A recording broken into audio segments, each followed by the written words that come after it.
Alright, let me just test my volume here.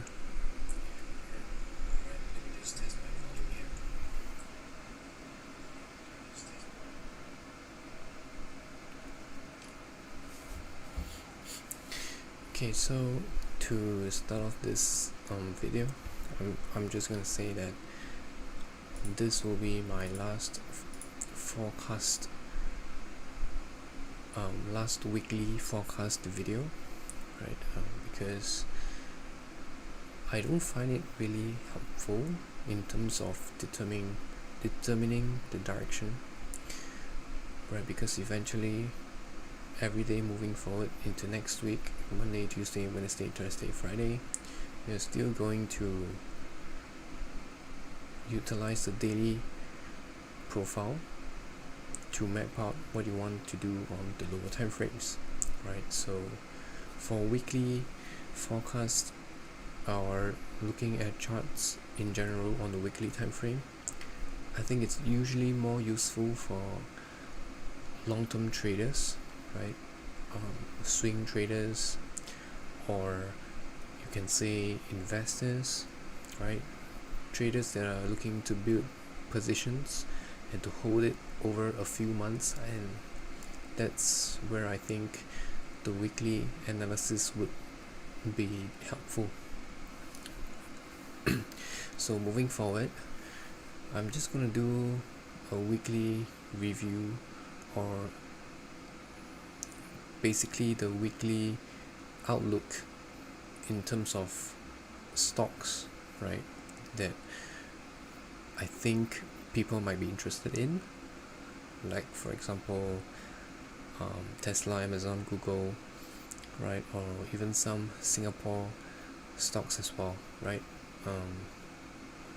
And if you have any suggestions or any requests on any certain stock tickers that you would like me to analyze based on charts only, then you can leave them down in the comments section down below. Okay, I think those are more useful looking on the higher time frames.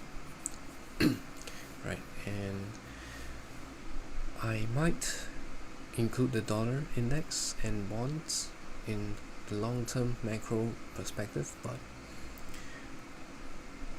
I'll consider that, right? But I will not do it for indices futures anymore, right?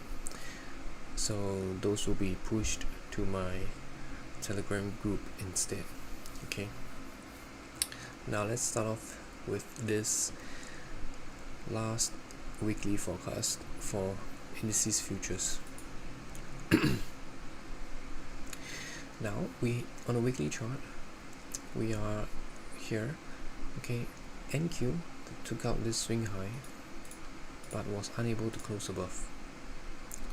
ES took out this swing high here, but it was able to close above. So from here you can tell that ES, it's the one that's more bullish on the higher time frames. Okay, and heading into next week, personally I think that it can continue higher, but it needs a lot of evidence for me to trust that, because DXY on the other hand is trading higher as well. So if DXY is trading higher, it's very difficult for indices to rally higher, as it is inversely correlated, right? But on the high time frames, do understand that DXY is still in a range, okay, within this dealing range here. So I think, in my personal opinion, I think on the higher time frames, if DXY is to just range within this dealing range, indices are most probably free to do whatever they want, okay, until we have something like this, right, trending on the high time frames on the dollar index. Then maybe we will see something or not see something, but maybe only then I think maybe we'll see that indices dance or start to dance together in harmony with the XY. Okay, now with that said, still bullish on the high time frames, no doubt, right? Moving on to the daily time frame, we have this BC here and we have this previous up close candle and these three down close candles for NQ. Okay, this up close candle could be your potential breaker. Low, high, low, low. So using this up close candle here, I am going to use the opening price. Okay, so why is that so? Because it's a candle with not a long wick as compared to this candle here, right? So opening price is probably a better entry, right? For higher prices. On ES, we have this BC here, and because we have this weekly candle closing within the BC, next week's candle needs to trade higher, right? Needs to close higher for continuation higher. Okay, it can trade down all the way into the consequent encroachment, but I do not want to see it trade past this level here.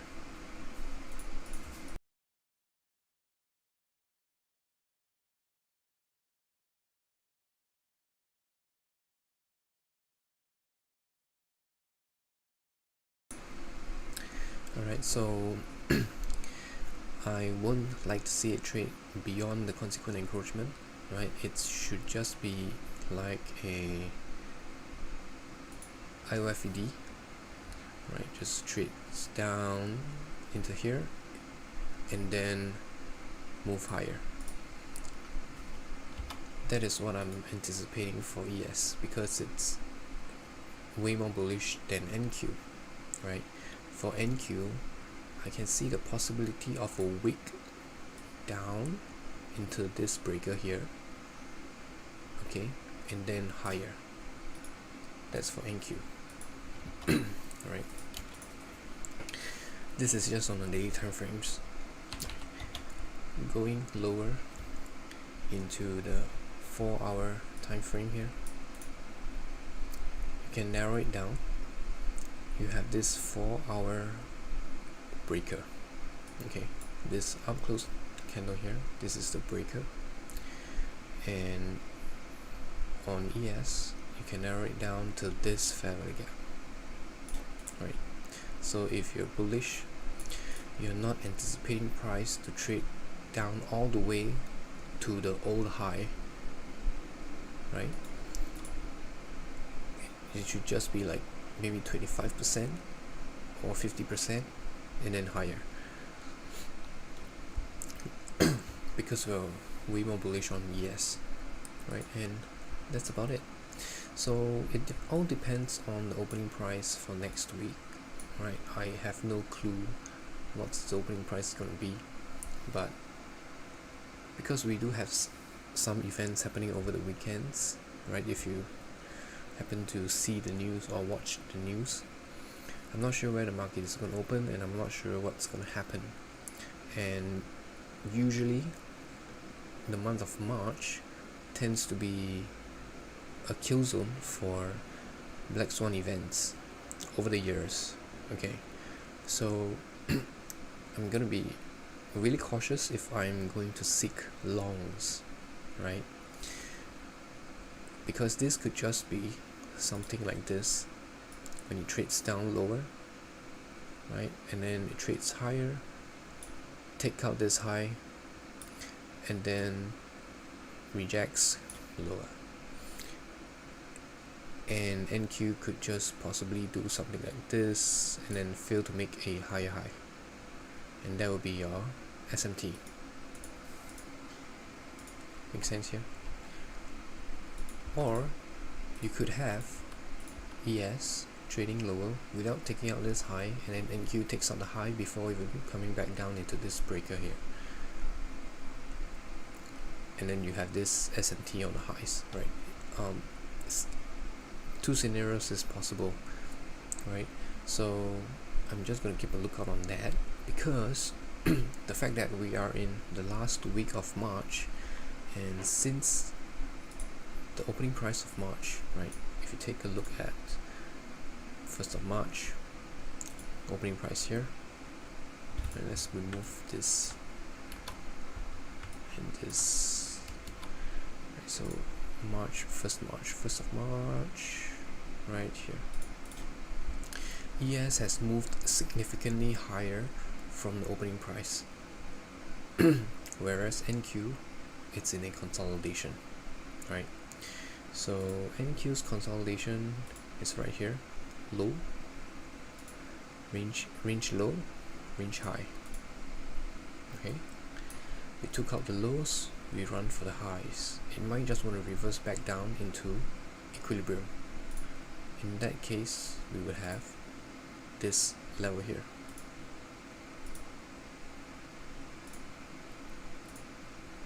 Sorry, really. We would have equilibrium right here. Okay, for ES, right, same theory.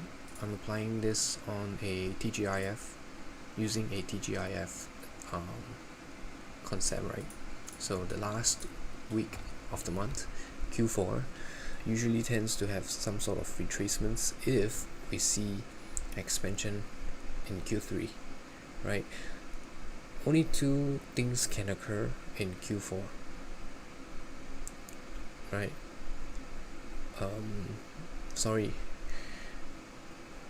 I don't want to be dogmatic about it, but anyways, I think three things can happen, right, usually, but it depends on the intermarket analysis, right? So if you have consolidation from Q1 and Q2 you don't have that manipulation, and then Q3 you continue to trade higher, usually that signals retracements in Q4, retracements / reversals in Q4, right?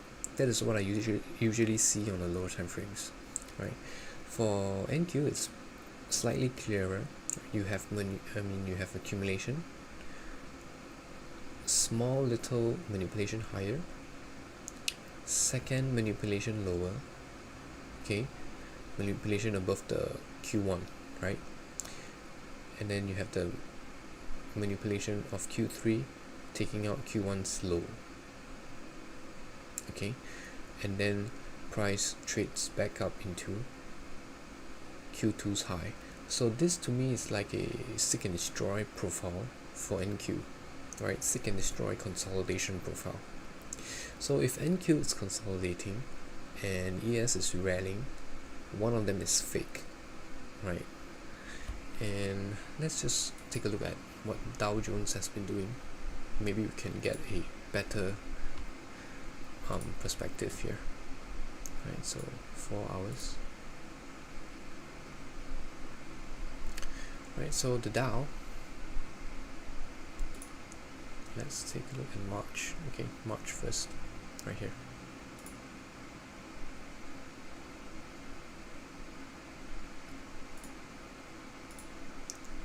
March 1st, March 1st. Right. So yes, rally, Dow Jones rally, NQ consolidation. Okay. So two indices is rallying very high, and then NQ is consolidating, right, refusing to rally as well, rally together, right? We have this SMT on the lows, SMT on the lows here, higher lows, and then lower low, higher lows. Right here you have, right now you have Dow Jones as compared to ES, Dow Jones is leading the charge lower, right? This to me looks like it's a possible strong reversal profile. Okay, I'll have to see how strong ES drops next week to validate if it's going to be a reversal or it's going to be just a short retracement. Okay, that remains to be seen. But if I'm to force a bias right here, I am leaning bearish for indices, right?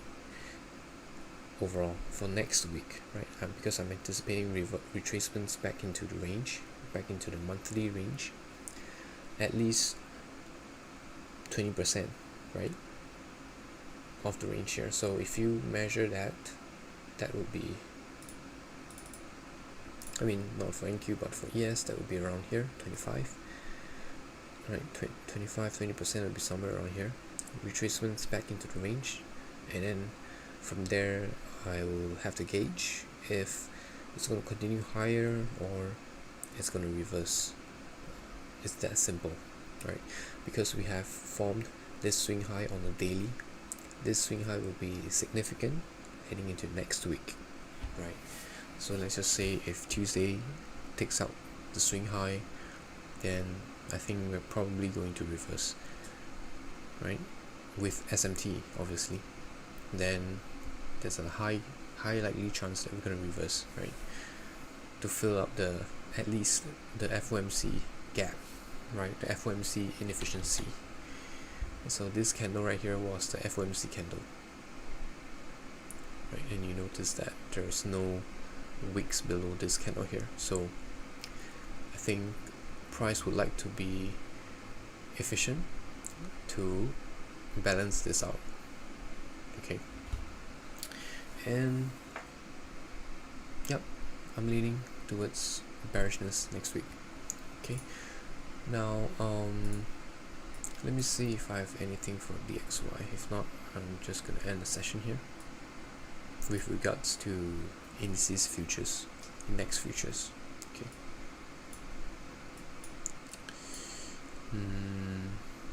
Right, I can't see anything for DXY. It's basically consolidating. Let's take a look at bonds.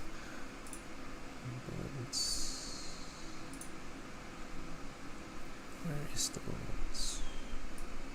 Bonds futures. Right, so surprisingly, bonds is not reacting the same way as the dollar index, right? Because they are supposed to be inversely correlated. But bonds is not dropping as hard as ES is rallying. So right now, right here, we have a crack in correlation. Right. Yeah. Let me just cover Bitcoin here. Bitcoin is interesting. I think interesting in terms on the lower time frames, but not on the higher time frames. Right. So for Bitcoin, I think next week we can trade into this area here. Okay, we have this weekly low, this fair value gap here.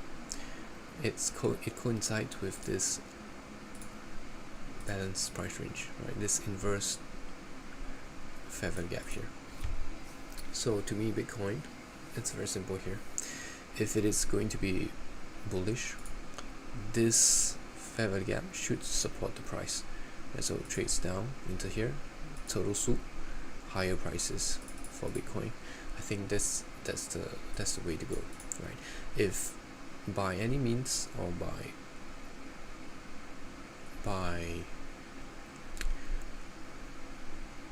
in any ways, right, if price trades below this fair value gap, this fair value gap, to me, it's going to act as resistance to attack this low here.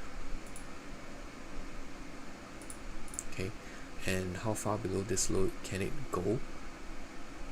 I am personally looking at this level here. Okay, right, but personally this is my bias for Bitcoin, right?